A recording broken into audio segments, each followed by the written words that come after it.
നമസ്കാരം. വിദേശത്തു നിന്ന് ഇന്ത്യയിലേക്ക് വരുന്ന കോടിക്കണക്കിന് രൂപയുടെ ഫണ്ടുകൾ നിയന്ത്രിക്കുന്ന നിയമമാണ് ഫോറിൻ കോൺട്രിബ്യൂഷൻ റെഗുലേഷൻ ആക്ട് അഥവാ FCRA. ഈ നിയമത്തിൽ കേന്ദ്ര സർക്കാർ വരുത്തിയ ഭേദഗതികൾക്ക് ശേഷം ചില മതസംഘടനകളും NGOകളും കടുത്ത പ്രതിഷേധം ഉയർത്തുകയാണ്. എന്താണ് ഈ ഭേദഗതികൾ? എന്തുകൊണ്ടാണ് ചിലർ ഇതിനെ സ്വാഗതം ചെയ്യുന്നതും മറ്റു ചിലർ എതിർക്കുന്നതും? ഈ വിഷയമാണ് ഇന്ന് നമ്മൾ പരിശോധിക്കുന്നത്. ഏവർക്കും സ്വാഗതം. വീഡിയോയിലേക്ക് കടക്കും മുൻപ് ഒരു അഭ്യർത്ഥന. വീഡിയോ ഇഷ്ടമായാൽ ലൈക്ക് ചെയ്യുക, കമന്റ് ചെയ്യുക, ചാനൽ സബ്സ്ക്രൈബ് ചെയ്യുക, പ്രിയപ്പെട്ടവർക്കായി പങ്കുവയ്ക്കുക. ഇഷ്ടമായില്ലെങ്കിൽ അക്കാര്യവും രേഖപ്പെടുത്തുക. നിങ്ങളുടെ പിന്തുണ മാത്രമാണ് ഞങ്ങളുടെ പിൻബലം.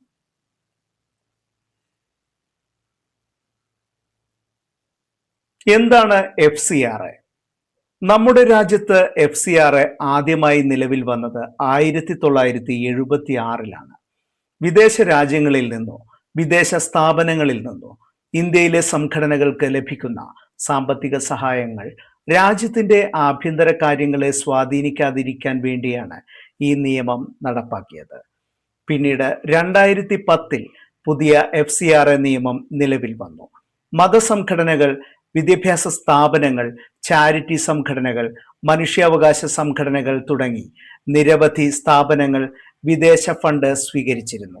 എന്നാൽ തുടർന്ന് ആ രീതിയിൽ പ്രവർത്തിക്കാൻ FCRA രജിസ്ട്രേഷൻ നിർബന്ധമാക്കി.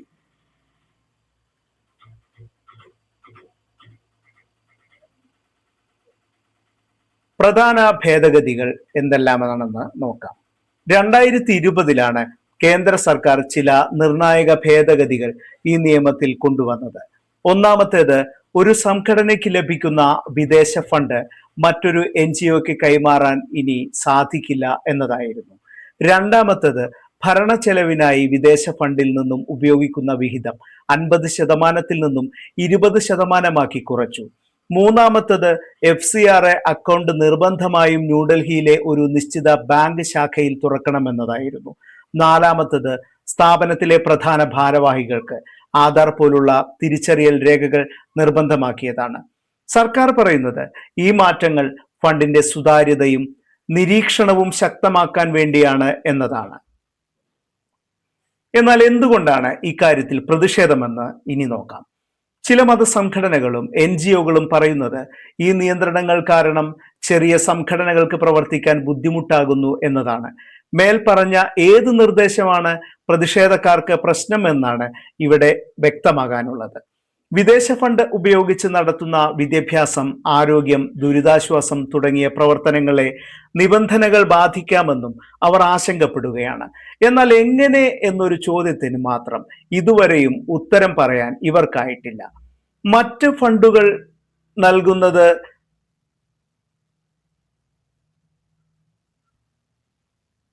ഫണ്ട് മറ്റു സംഘടനകൾക്ക് നൽകാൻ കഴിയാത്തത് ഗ്രാമീണ മേഖലകളിൽ പ്രവർത്തിക്കുന്ന ചെറിയ സംഘടനകളെ പ്രതികൂലമായി ബാധിക്കുമെന്നാണ് അവർ പറയുന്ന മറ്റൊരു കാരണം. അവിടെ സുതാര്യത പ്രശ്നമാകുന്നില്ലേ എന്നാണ് ഇവിടെ ഉയരുന്ന പ്രധാന ചോദ്യം. കാരണം ഒരു ആവശ്യം പറഞ്ഞുകൊണ്ട് വിദേശത്തു നിന്നും എത്തിക്കുന്ന പണം മറ്റ് എന്തൊക്കെ കാര്യങ്ങൾക്ക് വിനിയോഗിക്കാമെന്നത് ഇവിടെ പ്രത്യേകം പറയേണ്ടതില്ല. അതേസമയം സർക്കാർ നിലപാട് വ്യത്യസ്തമാണ്. വിദേശ ഫണ്ടിന്റെ ദുരുപയോഗം തടയാനും സാമ്പത്തിക സുതാര്യത ഉറപ്പാക്കാനുമാണ് നിയമ ഭേദഗതി എന്നാണ് കേന്ദ്ര സർക്കാർ വ്യക്തമാക്കുന്നത്. ഇന്ത്യയിലടക്കം മിഷനറി പ്രവർത്തനങ്ങൾ നടത്തുന്ന തിമോത്തി ഇനീഷ്യേറ്റീവ് എന്ന സംഘടനയുമായി ബന്ധപ്പെട്ട ഒരു ഉദാഹരണം ഇവിടെ പരിശോധിക്കാം. FCRA രജിസ്ട്രേഷൻ ഇല്ലാത്ത ഈ സംഘടന വിദേശ ഡെബിറ്റ് കാർഡുകൾ ഇന്ത്യയിൽ എത്തിച്ച് ATMകൾ വഴി ഏകദേശം പിൻവലിച്ച തുകയുടെ കണക്ക് 95 മുതൽ 100 കോടി രൂപ വരെയാണ് എന്നാണ് കണ്ടെത്തൽ. എൻഫോഴ്സ്മെന്റ് ഡയറക്ടറേറ്റ് ആണ് ഈ ഞെട്ടിക്കുന്ന കാര്യം കണ്ടെത്തിയത്. വളരെ ദുരൂഹമായി വിവിധ ഡെബിറ്റ് കാർഡുകൾ ഉപയോഗിച്ച് വലിയ തുകകൾ പിൻവലിച്ചതായി കണ്ടെത്തി. പല ഡെബിറ്റ് കാർഡുകളിലും സന്തോഷ് കുമാർ എന്ന ഒരു പേര് മാത്രമാണ് രേഖപ്പെടുത്തിയിരിക്കുന്നത്. ബാംഗ്ലൂർ വിമാനത്താവളത്തിൽ വെച്ച് മൈക്ക മാർക്ക് എന്ന വിദേശ പൗരന്റെ കൈവശം 24 വിദേശ ഡെബിറ്റ് കാർഡുകളായിരുന്നു ഉണ്ടായിരുന്നത്. നക്സൽ ബാധിത മേഖലകളായ ഛത്തീസ്ഗഡ്, ജാർഖണ്ഡ്, അസം തുടങ്ങിയ സംസ്ഥാനങ്ങളിൽ നിന്നാണ് വലിയ തുകകൾ പിൻവലിച്ചിരിക്കുന്നത്. ഇത് ദേശസുരക്ഷയുമായി ബന്ധപ്പെട്ട ഗൗരവതരമായ ചോദ്യങ്ങൾ ഉയർത്തുന്നതാണ്. ഈ കേസിൽ UAPA ഫെമ നിയമങ്ങൾ പ്രകാരം കേസെടുത്തിട്ടുണ്ട്. അതേസമയം തെളിവ് നശിപ്പിക്കാൻ ഓൺലൈൻ അക്കൗണ്ടിംഗ് വിവരങ്ങൾ നീക്കം ചെയ്തതായാണ് പ്രാഥമിക വിവരം. ഇങ്ങനെയൊക്കെ ഒരു രാജ്യത്ത് പ്രവർത്തിക്കാൻ അനുമതി നൽകാനാകുമോ? കാരുണ്യ പ്രവർത്തനങ്ങൾക്ക് എത്തിക്കുന്ന തുകയുടെ വിനിമയത്തിന് എന്തിനാണ് ഇത്ര ദുരൂഹത എന്ന ചോദ്യമാണ് ഇവിടെ പ്രധാനമായി ഉയർത്തുന്നത്. ഒപ്പം ഇത്തരത്തിലെത്തിക്കുന്ന വൻതുക രാജ്യവിരുദ്ധ പ്രവർത്തനങ്ങൾക്ക് ഉപയോഗിക്കുന്നുണ്ടോ എന്ന് സ്വാഭാവികമായും പരിശോധിക്കപ്പെടാം. അത് അങ്ങനെയല്ലെന്ന് തെളിയിക്കാൻ ബന്ധപ്പെട്ട പ്രവർത്തനങ്ങൾ നടത്തുന്നവർക്ക് മാത്രമാണ് ബാധ്യത. നിയമം കർശനമാക്കുക തന്നെ വേണം. വിവിധ തരത്തിൽ നമ്മുടെ രാജ്യത്തെ അസ്ഥിരപ്പെടുത്താൻ ശ്രമിക്കുന്ന ശക്തികളും അവർക്ക് പിന്തുണ നൽകുന്നവരും തക്കം പാർത്ത് നിൽക്കുമ്പോൾ ജാഗ്രത അനിവാര്യമാണ്.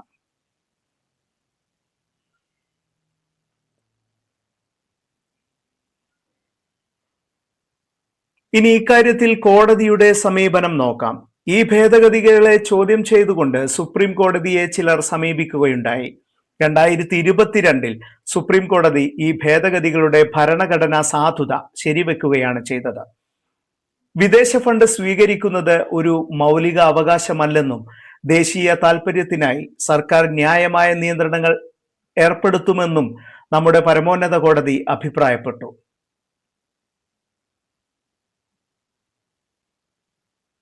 അതേസമയം നിയമം നടപ്പാക്കുമ്പോൾ നീതിയും സുതാര്യതയും ഉറപ്പാക്കേണ്ട ഉത്തരവാദിത്വവും സർക്കാരിനുണ്ടെന്നാണ് ഇവിടെ അഭിപ്രായപ്പെടുന്നത്. അപ്പോൾ ചോദ്യം ഇതാണ്: വിദേശ ഫണ്ടിന് കൂടുതൽ നിയന്ത്രണം ആവശ്യമാണോ?